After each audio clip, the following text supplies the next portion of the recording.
Selamat malam Bapak Ibu yang Tuhan Yesus kasihi. Salam kenal, saya Riria, salah satu penyuluh non-PNS dari Bangka Tengah. Senang sekali malam hari ini bisa bertemu dengan Bapak Ibu melalui program Sate Penyu, Satedu bersama penyuluh.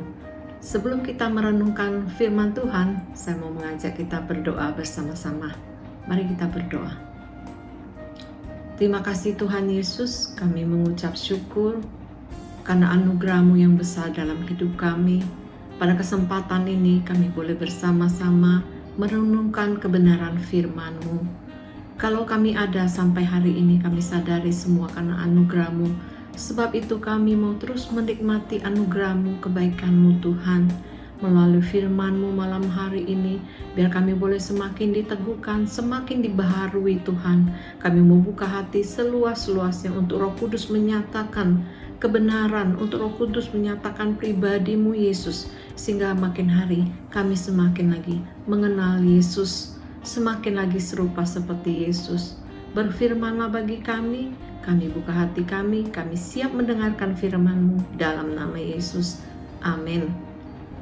Bapak Ibu, malam hari ini mari kita bersama-sama akan merenungkan sebagian dari kebenaran firman Tuhan melalui Lukas 18 ayat ke-9 sampai ke-14 dengan perikop berjudul perumpamaan tentang orang Farisi dengan pemungut cukai. Saya akan bacakan buat Bapak Ibu di ayat yang ke-9 dan seterusnya. Dan kepada beberapa orang yang menganggap dirinya benar dan memandang rendah semua orang lain, Yesus mengatakan perumpamaan ini. Ada dua orang pergi ke bait Allah untuk berdoa. Yang seorang adalah Farisi dan yang lain pemungut cukai. Orang Farisi itu berdiri dan berdoa dalam hatinya begini, "Ya Allah, aku mengucap syukur kepadamu karena aku tidak sama seperti semua orang lain, bukan perampok, bukan orang lalim, bukan pezina, dan bukan juga seperti pemungut cukai ini.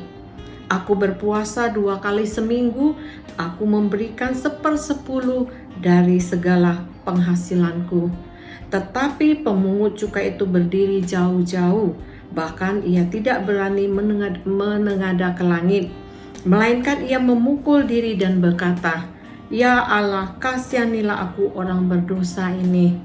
Aku berkata kepadamu, orang ini pulang ke rumahnya sebagai orang yang dibenarkan Allah, dan orang lain itu tidak.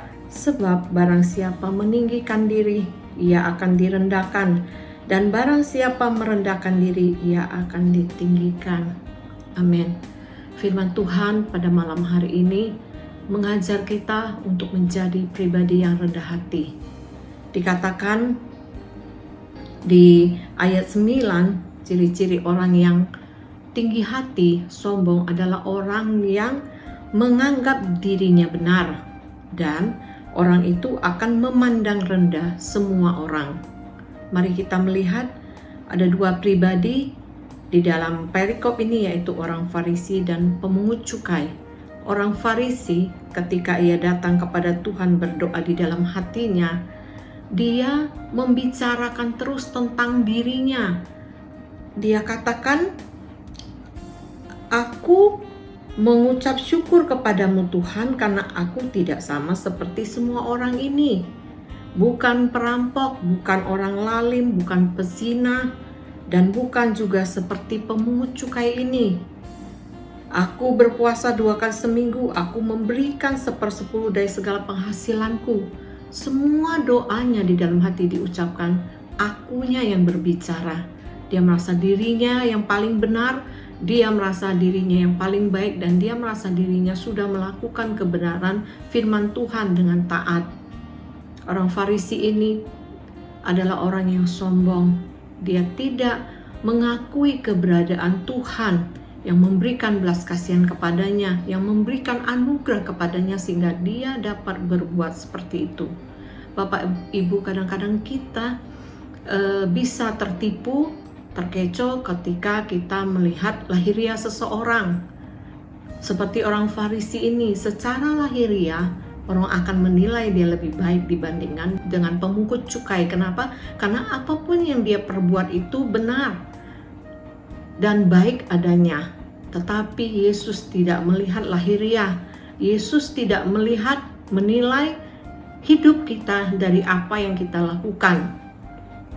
Yesus menilai kehidupan kita dari sikap hati kita, seperti pemungut cukai ini. Dia sadar bahwa dia seorang pemungut cukai, dia banyak sekali tidak disukai orang. Dia melakukan pekerjaannya kadang-kadang dengan kekerasan, bahkan dia mengambil lebih daripada yang seharusnya, sehingga dia banyak sekali dibenci orang. Sadar akan keberadaannya, maka pemungut cukai ini berdoa. Dia katakan, "Ya Allah, kasihanilah aku orang berdosa ini." Dia sadar benar bahwa dia adalah orang berdosa karena pekerjaan yang dia lakukan banyak sekali merugikan orang, banyak sekali menipu orang. Pemungut cukai ini juga merasakan belas kasihan Allah kepada dia, sehingga dia dibenarkan oleh Allah. Sedangkan orang Farisi tidak dibenarkan oleh Allah. Nah, kita tahu ada satu pribadi juga yang sombong, yang tinggi hati, yaitu Lucifer. Lucifer mendirikan tata di atas langit, bahkan dia ingin menyamai yang maha tinggi, sehingga karena keinginannya itu untuk menyamai Allah, murka Allah ada pada Lucifer, dan Lucifer dibuang, jatuh ke bumi. Sebab itu Bapak Ibu, biarlah kita bersama-sama belajar menjadi pribadi yang rendah hati. Kita sadar apapun yang kita terima, apapun yang kita miliki semata-mata karena anugerah Tuhan. Karena Tuhan yang berbelas kasihan kepada kita, bukan karena hasil usaha kita dibenarkan, semata-mata karena anugerah Bapak Ibu. Ada satu pribadi juga yang luar biasa, teladan yang menjadi panutan bagi kita semua, yaitu pribadi Yesus Kristus. Yesus Kristus adalah Allah. Dia tidak menganggap kesetaraan dia sebagai Allah sebagai milik yang harus dia pertahankan. Bahkan Allah mengosongkan diri untuk menjadi sama seperti manusia. Dan Tuhan Yesus juga merendahkan dirinya, taat sampai mati di kayu salib. Sungguh anugerah yang besar ketika kita boleh menerima kasih Tuhan yang besar itu di dalam kehidupan kita. Kita boleh mengenal pribadi yang rendah hati, pribadi yang mengasihi kita apa adanya, pribadi yang tidak melihat lahiriah kita, tetapi pribadi yang melihat hati kita. Sebab itu Bapak Ibu, malam hari ini sebelum kita beristirahat, mari kita renungkan sesaat kebenaran firman Tuhan ini. Tuhan Yesus, kami mengucap syukur buat kebenaran firman-Mu. Biarlah firman-Mu menjadi perenungan bagi kami, untuk kami menjadi pribadi yang rendah hati. Bapak Ibu, beberapa waktu yang lalu, saya juga pernah menilai seseorang di dalam hati saya. Saya mengatakan, kenapa dia berbuat seperti ini? Kenapa dia seperti itu? Tiba-tiba dari hati saya, ada suara yang lembut mengatakan, kenapa engkau menilai orang? Kenapa engkau membenarkan dirimu? Saat itu saya tahu Roh Kudus berbicara dalam hati saya. Saya bertobat, saya mohon ampun kepada Tuhan. Saya mau kembali kepada kebenaran firman Tuhan malam hari ini.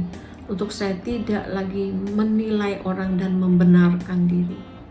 Sungguh anugerah yang besar bagi kami Tuhan, ketika kami boleh disadarkan atas apa yang sudah kami lakukan. Kami mau sambut firman-Mu Tuhan. Kami mau sambut pribadi-Mu yang luar biasa itu. Biarlah firman-Mu menjadi rema bagi kami dan menjadi perenungan bagi kami. Sehingga kami makin hari makin diubahkan, semakin serupa seperti Kristus, memiliki hati, perasaan, pikiran seperti Kristus. Terpujilah nama-Mu Tuhan Yesus, dulu, sekarang, sampai selama-lamanya. Di dalam nama Yesus kami berdoa. Amin. Terima kasih Bapak Ibu, demikian perenungan firman Tuhan. Selamat beristirahat, Tuhan Yesus memberkati. Amin.